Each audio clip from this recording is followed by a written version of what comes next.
श्रद्धेय धर्म गुरुगण, मैं उनको प्रणाम करता हूं। विभागीय मंत्री आदरणीय विश्वास जी, मुख्य सचिव एसीएस भाई पीसी शर्मा जी, रमेश शर्मा जी, सभी उपस्थित बहनों और भाइयों,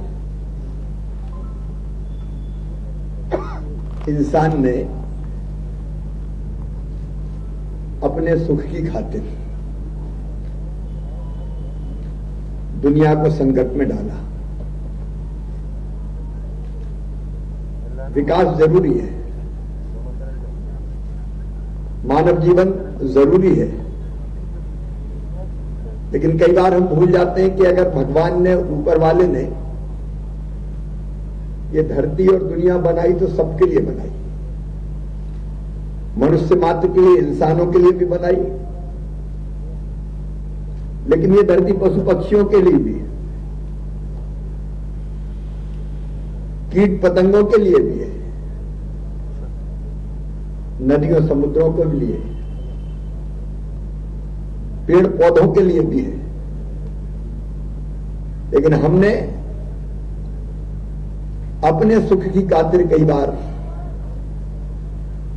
ऐसी चीजें ईजाद कर ली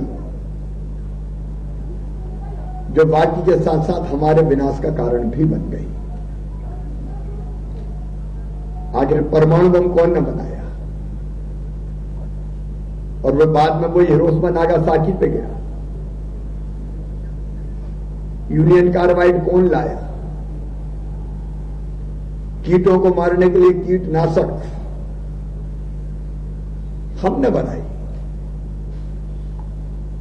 लेकिन कई बार इसका परिणाम फिर बहुत भयानक होता है।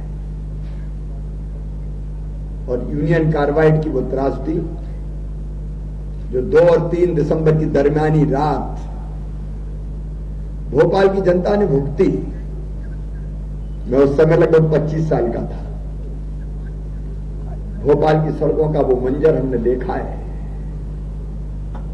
माताएं, बहनें,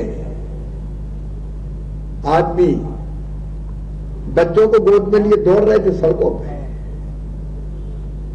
किसी को कोई रास्ता नहीं दिखाई दे रहा था, कोई मार्ग नहीं सूझ रहा था। दौड़ते दौड़ते जब तेजी से सांस लेते तो जहरीली गैस और ज्यादा मात्रा में अंदर जाती। चलते चलते सड़क पे गिर गए और गिर के क्या बूढ़े, क्या बच्चे, क्या जवान, कई के प्राण पखेरु उड़ गए।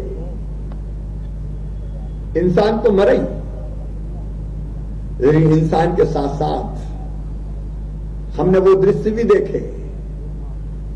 जहरीली गैस के कारण पेट फूला और भैंसें फट गई थी। वो भयानक दृश्य आज भी मेरी आंखों के सामने वैसा का वैसा उतर आता है। और वो एक ही सबक हमें देता है कि इंसान अपनी सुख की चाह में इतने जुल्म ना कर कि तेरी दुनिया ही खत्म हो जाए। विकास और पर्यावरण में संतुलन बनाने की सीख हमें देती है। और इसलिए हम पर्यावरण भी बचाएं, पेड़ पौधे पशु पक्षियों का भी ध्यान रखें, इंसानी जिंदगी भी सुरक्षित रहे इसकी कोशिश भी करें। ये सबक भोपाल गैस त्रासदी ने केवल हमें नहीं, पूरी दुनिया को दिया है।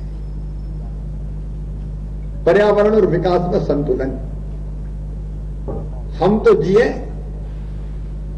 लेकिन दूसरों को भी जीने दें। सबके लिए धरती है। क्या विकास का वो मॉडल तैयार नहीं हो सकता? उस पर दुनिया को सोचना ही पड़ेगा। और इसलिए एक तरफ जब सरकार के सामने भी, सरकार और समाज, हमारे सामने भी जहां चुनौती है अभी भी, जो हमारे गैस पीड़ित भाई और बहन बचे हुए हैं, उनकी जिंदगी कैसे गुजरी हम जानते हैं। कितने खतरनाक शारीरिक पीड़ा का उनको सामना करना पड़ा है। उनमें से कुछ आज भी जिंदा है। मेरी वो विधवा बहनें जिनका सब कुछ लुट गया था उस समय, शरीर अनेकों रोगों का घर बन गया, उन रोगों को लेकर जीने को वो मजबूर रही। आखिर नुकसान की भरपाई कितनी होती है?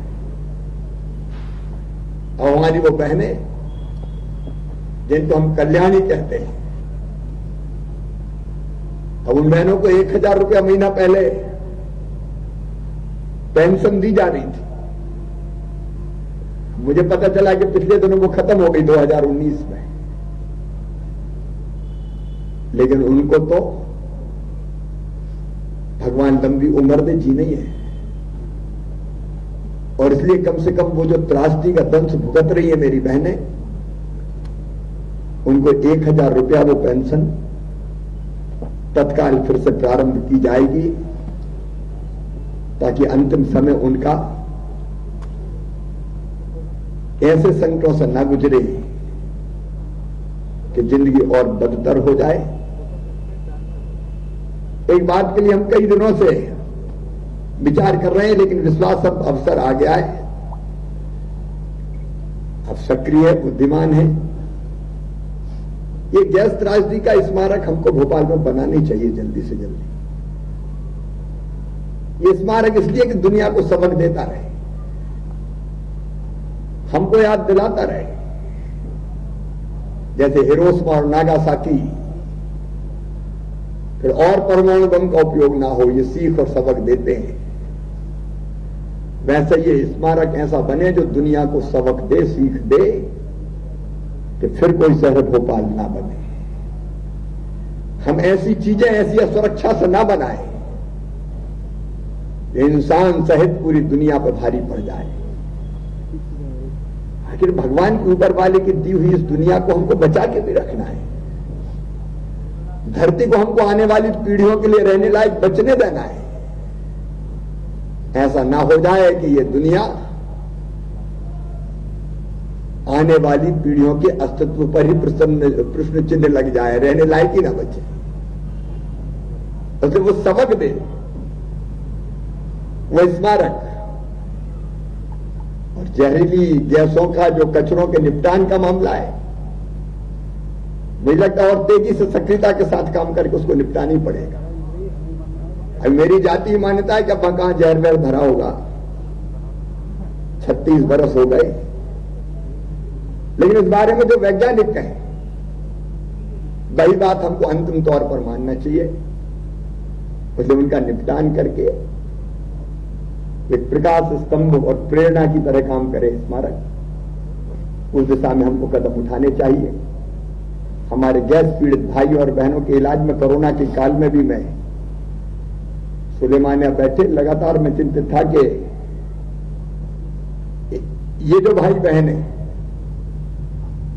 जिनका शरीर पहले से कई रोगों का घर बन चुका है, उनको दिक्कत ना हो, उनकी सेहत का और उनके इलाज का विशेष प्रबंध किया जाए। अभी भी हम लोग लगातार उस क्षेत्र में प्रयत्नशील रहेंगे। और आज हम फिर यही संकल्प लेंगे, मौन श्रद्धांजलि दे के हमारे उन भाइयों और बहनों को जो असमय इस त्रासदी का शिकार हो गए, उन बच्चों को जिनने अपना जीवन शुरू ही किया था, 1 साल के, 2 साल के, 3 साल के, टूट गई थी माला, मोती बिखर गए, उनको जीने का ही मौका नहीं मिला। उनको श्रद्धांजलि देते समय संकल्प यही लेंगे कि फिर और कोई शहर भोपाल नहीं बनने देंगे, पर्यावरण को भी हम बचा के रखेंगे। मैं अपनी ओर से, प्रदेश की 8 करोड़ जनता की ओर से ऐसे सभी भाई और बहन जिस त्रासदी के समय हमसे बिछुड़ गए थे, उनके चरणों में श्रद्धा के सुमन अर्पित करता हूं। और मध्य प्रदेश के मुख्यमंत्री के नाते मैं भी यही संकल्प लेता हूं, गंगा जमुनी तहजीब हमारी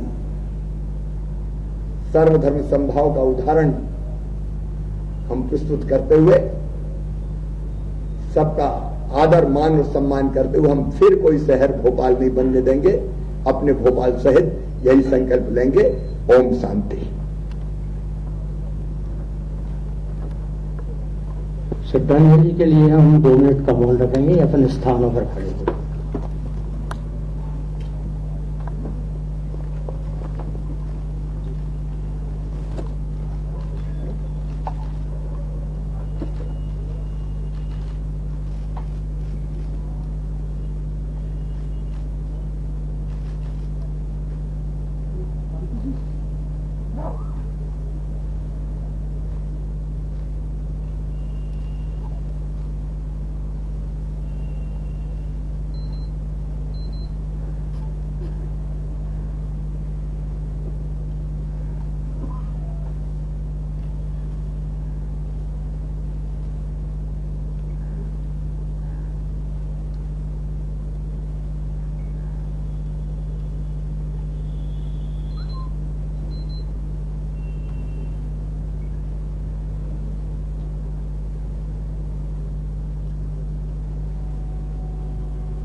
औद्योगिक सुरक्षा के संकल्प के साथ ये श्रद्धांजलि। और हाँ, हमारे चैनल को सब्सक्राइब करें, घंटी का बटन दबाना न भूलें, जिससे नई अपडेट आपको समय समय पर मिल सके।